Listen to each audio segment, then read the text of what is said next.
வராம கிளம்பிட்டீங்களா நீங்க? இது மேல நின்னுட்டு சார் வீட்டுல போக வேணாமா? வேலை இல்லையா? குழந்தை குட்டிகளை நம்ம விட்டுட்டு வந்திருக்கிறோம். பிள்ளைங்களை பார்க்க வேணாமா? இந்த ஒருவேளை சாப்பாடு நீங்க எங்க பசியாரத்தை கொடுக்குறீங்களா? நைட் டியூட்டிக்காரங்களுக்கு நைட்டு கொடுங்க. நாங்க சாப்பிடுறோம் சந்தோஷமா. 12 மணிக்கு 12:30 எங்களுக்கு டைம் இருக்குல்ல, நாங்க அந்த நேரத்தில் சாப்பிடுறோம். காலையில முடிச்சிட்டு வந்துட்டு பல்லு விளக்காம எப்படி நாங்க உட்காந்து அந்த சாப்பாடு சாப்பிட முடியும்? இதுதான் ஸ்டாலின் அரசு தூய்மை பணியாளர்களுக்கு 3 வேளையும் இலவச உணவு வழங்கும் லட்சணம். இரவு முழுவதும் வேலை செய்துவிட்டு பசியுடன் இருக்கும் பணியாளர்களை சிறிதும் இரக்கமின்றி காக்க வைத்துள்ளது இந்த அரசு. தூய்மை பணியாளர்களின் மாண்பு காத்து வாழ்க்கை தரத்தை மேம்படுத்தி அவர்களின் பிள்ளைகள் உயர் பொறுப்புகளில் அமர வேண்டும் என்பதே என் கனவு என சினிமா வசனம் பேசி உணவு வழங்கி போட்டோ ஷூட் நடத்தி முடித்தார் ஸ்டாலின். இதுதான் திராவிட மாடல்.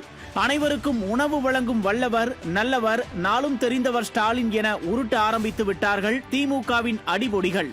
ஆனால் திமுக அரசு திட்டத்தின் லட்சணம் அடுத்த நாளே தெருவிற்கு வந்துவிட்டது. வேலை உறுதி வேண்டி 100 நாட்களுக்கு மேலாக போராடி வரும் தூய்மை பணியாளர்களை ஏறெடுத்தும் பார்க்காமல் உணவு கொடுக்கிறோம், விபத்து காப்பீடு கொடுக்கிறோம் என விளம்பரத்திற்கு மேல் விளம்பரம் நடத்தி கம்பி சுற்றி கொண்டிருக்கிறது இந்த ஸ்டாலின் அரசு. பெண்களுக்கு பாதுகாப்பை உறுதி செய்யாமல் 1000 ரூபாய் கொடுக்கிறோம், இலவச பேருந்து கொடுக்கிறோம் என கேட்காததை அரைக்குறையாக கொடுத்துவிட்டு பெண்களை அவமதிப்பதும் ஆபாச வார்த்தைகளில் வசைப்பாடுவதையும் கண்டுகொள்ளாமல் சாதனை சாதனை என மார்த்தட்டுவதைப் போலவே தூய்மை பணியாளர்கள் கேட்கும் பணியை உறுதி கொடுக்காமல் இலவச உணவு என்ற பெயரில் தூய்மை பணியாளர்களை பசியுடன் உணவுக்கு காத்திருந்து கையேந்த வைத்துவிட்டது இந்த அரசு. இதுதான் உங்கள் சாதனையின் லட்சணமா ஸ்டாலின் அவர்களே?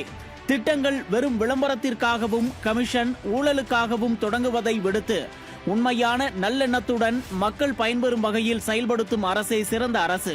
அந்த வகையில் ஸ்டாலின் அரசு அனைத்திலும் தோல்வியடைந்த ஃபெயிலியர் மாடல் அரசே என்கிறார்கள் மக்கள்.